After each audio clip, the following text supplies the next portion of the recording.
podemos controlar todos los aspectos de una capa, por medio de las propiedades de capa.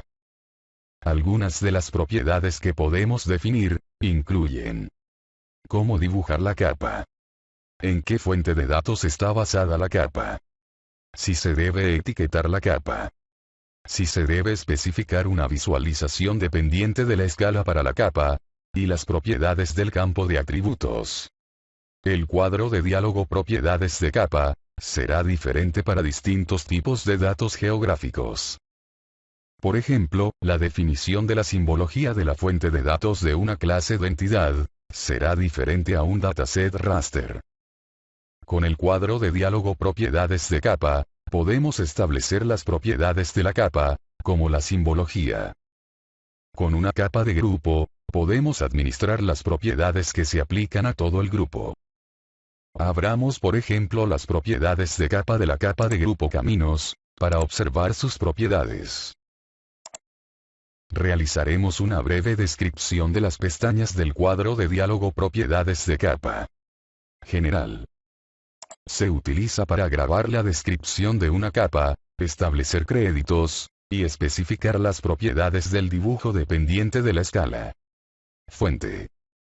Permite visualizar la extensión de los datos. Podemos visualizar y cambiar la fuente de los datos en esta pestaña. Selección. Permite establecer la forma en que se resaltan las entidades en una capa específica, cuando se seleccionan. Los cambios en la propiedad de selección de una capa específica, invalidan la configuración de opciones de selección predeterminada. Visualización. Controla cómo se visualizan los datos, a medida que avanzamos en la visualización. Las opciones incluyen hacer una capa transparente, agregar map tips, e hipervínculos, y restaurar entidades excluidas. Simbología. Proporciona opciones para asignar símbolos de mapas, y representar los datos. Las opciones incluyen dibujar todas las entidades con un símbolo, utilizar símbolos proporcionales, utilizar categorías basadas en valores de atributos, el uso de cantidades, rampas de color, o gráficos basados en atributos, o el uso de reglas de representación y símbolos. Campos. Se utilizan para establecer características de los campos de atributos.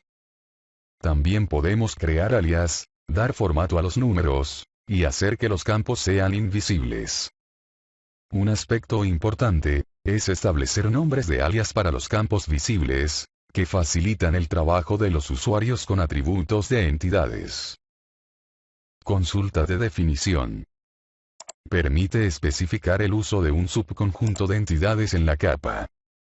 Con el cuadro de diálogo generador de consultas, podemos crear una expresión para seleccionar entidades determinadas de un dataset, que se utilizarán en la capa. Etiquetas. Permite activar las etiquetas de una capa, crear expresiones de etiqueta, administrar clases de etiquetas, y configurar las opciones de etiquetado para la ubicación y la simbología de las etiquetas. También se pueden seleccionar las propiedades de etiquetado de todas las capas dentro del mapa, con el administrador de etiquetas. Uniones y relaciones. Permite unir o relacionar tablas de atributos, con la tabla de atributos de entidades de la capa. Tiempo. Se utiliza para especificar las propiedades de tiempo de las capas dependientes del tiempo. Ventana emergente HTML. Se utiliza para especificar cómo se generan las listas emergentes al hacer clic en una entidad, para visualizar información sobre ella.